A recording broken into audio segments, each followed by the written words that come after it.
It's me. So I told you guys that I was going to start telling y'all a little bit of my business just because, I'm never going to write a book, but I feel like I do have some great things to share. I've been asking God, like, where should I start? Um, and I still yet haven't heard. So I will feel like I'll start at the good part and then I'll work my way in and out of how I got here. So, several years ago, I was married. I know, yes, I was married before my baby daddy. And so I was working at this place, and it was like I worked overnight shift. And so it was about 2, 3 o'clock in the morning, and the phone rang. And so I answer the phone. They ask for somebody. I say, no, you have the wrong number. Um, and I hang up. So the person, he calls back again, and he's like, oh, you sound really nice, blah, blah, blah, blah, blah. Red flag. See, back then, we didn't talk about the red flags like y'all talk about now. It was just like kind of like it is what it is. And so I was almost 30 at the time, and I remember thinking to myself, like I had my whole life planned out, how I wanted everything. I was going to get married by the time I was 30. I was going to have my own business and all of these types of things. And what happens with us is that when we don't consult with God and we just assume that it looks like our plan, we don't think about it being God's plan. So, nevertheless, we go out. He comes, I see him, and he wasn't a bad looking guy, but I would never date another light skinned man. Even if me and my baby daddy break up, no light skinned men. Anyway, and so we meet up, and everything is nice, really great conversation. And so we end up going to the movies. We saw the B movie. And so while we were in the movies, he said, you're going to be my wife. And I was like, oh, okay, yeah, whatever. And so, but I'm telling you, the enemy always sends a counterfeit. Always. I mean, everything that you could think that the idea at the time of what I thought that I wanted for a husband, it was him. And so I'm thinking, like, okay, well, maybe this is God. Maybe, I don't know, maybe this is, I got a little project going on and it's falling apart anyway. And I'm thinking like, well, maybe this is God. Okay, so we continue to date.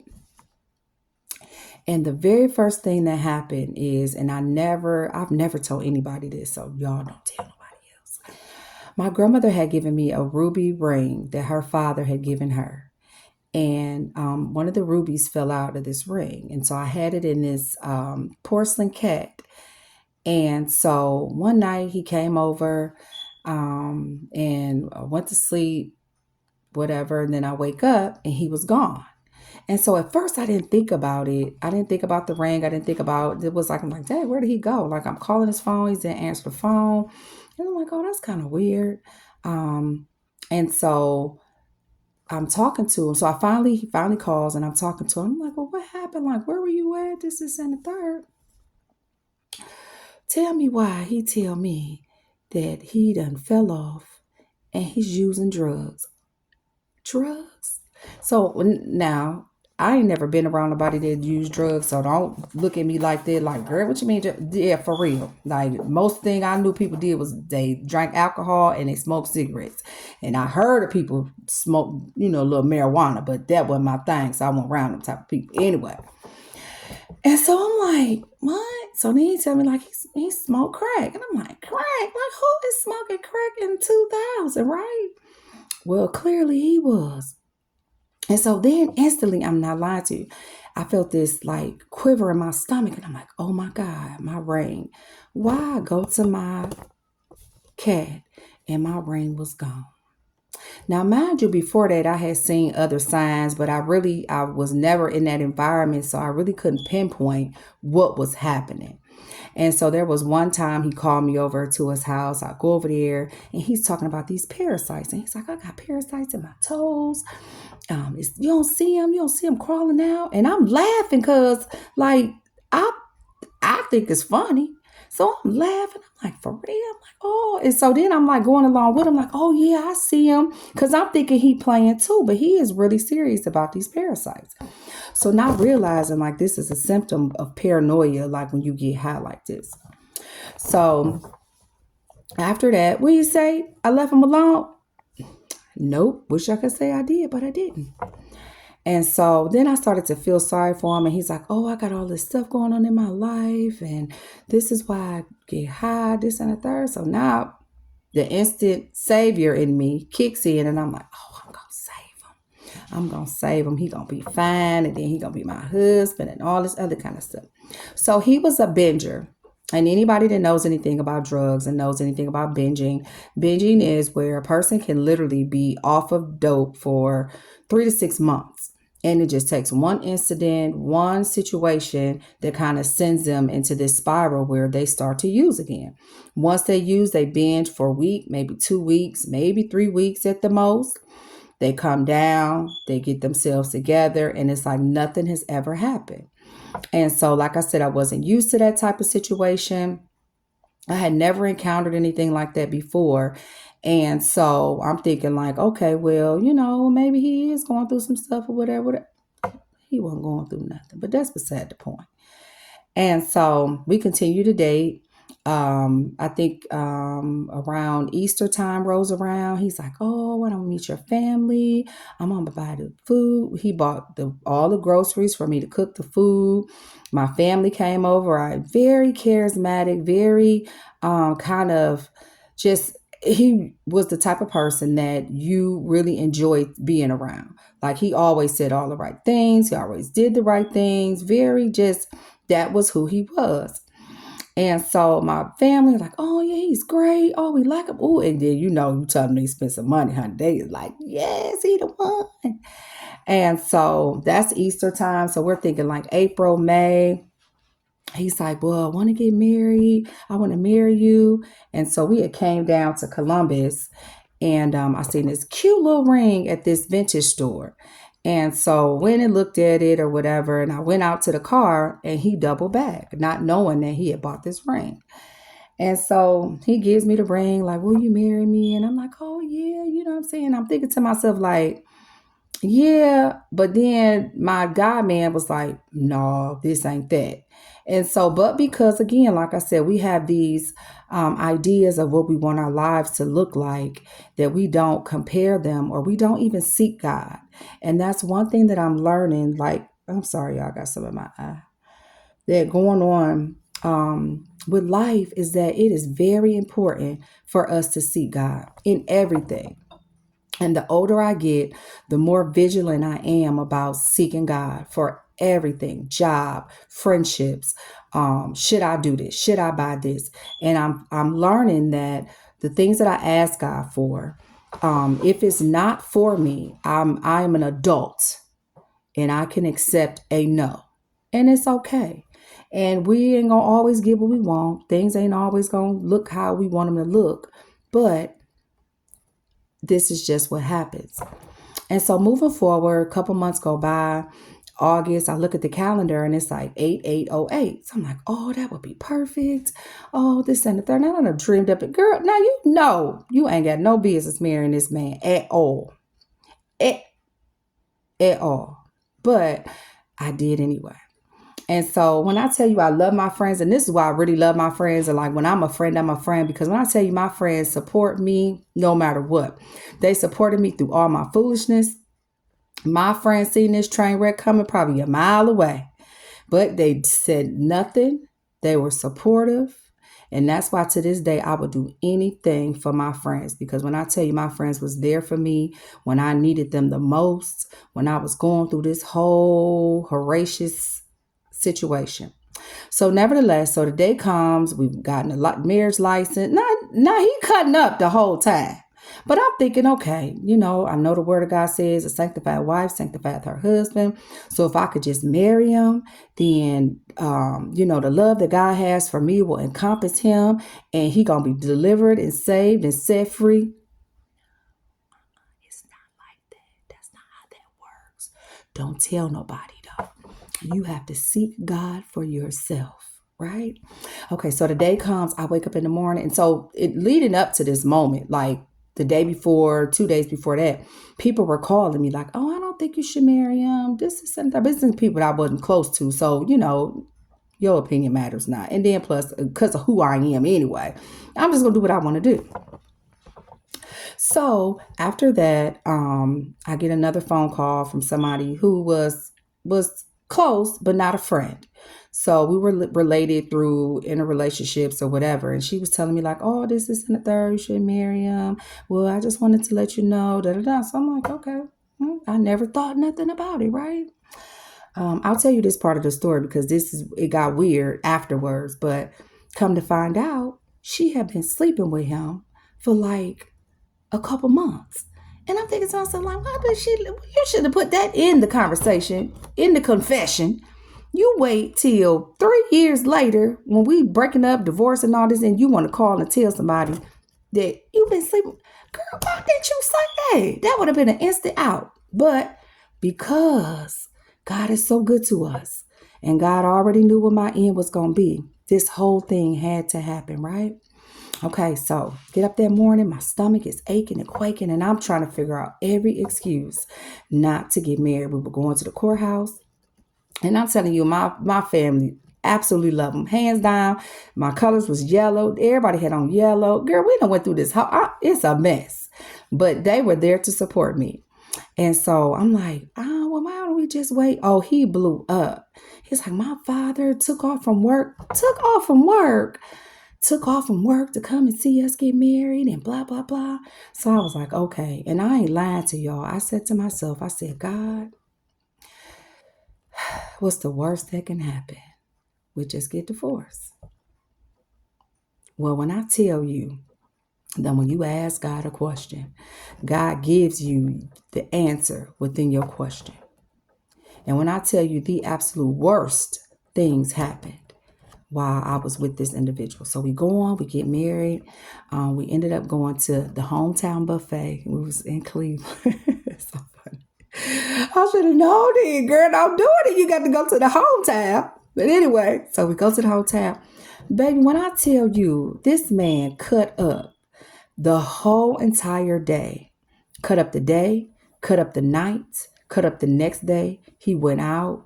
Then come to find out he was already like smoking weed. The week later, getting high. I didn't see him for probably 2 weeks. It was just a mess. So then he would go and come back. Go. And he wouldn't come back. I would let him come back. So we got to start being honest about the roles that we played in these situations. I would let him come back. And I just could not understand for the life of me, like, what was wrong with me? But because I wanted my will to be God's will, I kept going. I kept going. And so it began to be in a space where I literally was like changing and like I didn't know who I was. I didn't look the same. I was sick. I wasn't taking care of myself. Like the diabetes had me by the throat. I mean, literally to the point where I was like unto death because I wasn't taking care of myself because I was so stressed out to love somebody, or I would say to think you love somebody, because I today can say that I know what love is. And to be with an individual and you want them to be well so bad that you would allow yourself to become sick is crazy, right? But because we serve a great God, God knows the end. And so I put up with this. I'm talking about going to jail, like some of the most egregious things. We weren't big fighters, but he did hit me one time. And that was one time too many. And so in situations like that, I will always tell anybody, I'll never say what a person won't do, but I can tell you this, they won't do it twice. And I remember we was just talking about some lady he had been messing with for years, and here she come back on the scene. I wish she would have just went on, got his bags and took him on with her, but she didn't. But nevertheless, and so we were going back and forth. Girl, that man jumped up. And when I tell you that man slapped me in my face, Yep, he slapped me in my face, y'all. And when I tell you the fury that came across me, I remember I had this big tall vase on like the side of my beds. And girl, I took that vase. I wound that vase up. And when I tell you I tried to knock him back to the day he was born with that vase, I did. And I wish I could tell you that even after that point that I stopped messing with him, but I did not. Ain't that crazy? That is crazy. So like when I see people going through stuff, people be judging them and talking about them and this, and that. We never think about all the situations that we found ourselves in. We never do that. And I remember, girl, I done called the police on him. And while the police was talking about taking me to jail, they was talking about locking your friend up, y'all. I said, nah, he done hit me. I call you. And he said, well, he has visible scratch, girl. Because when I tell you, I went bananas. I said, my daddy ain't. When I tell y'all, my father has never, ever, ever whooped me. Not one day in my life. My dad has never whooped me. My grandfather has never. Ain't no man that I know love me ever put their hands on me. You think I'm going to let you hit me in my face? Not in my face, sir. Whew, y'all, when I tell y'all, I thank God. There's a lady at church and she always asks me, and I feel like I'm about to be emotional.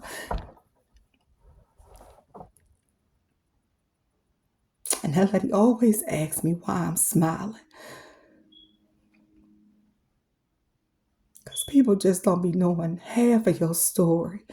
People don't even know a minute worth of the things that you have endured to get you to the place where you are. That's why I'm in a space now. I don't care what people think about me.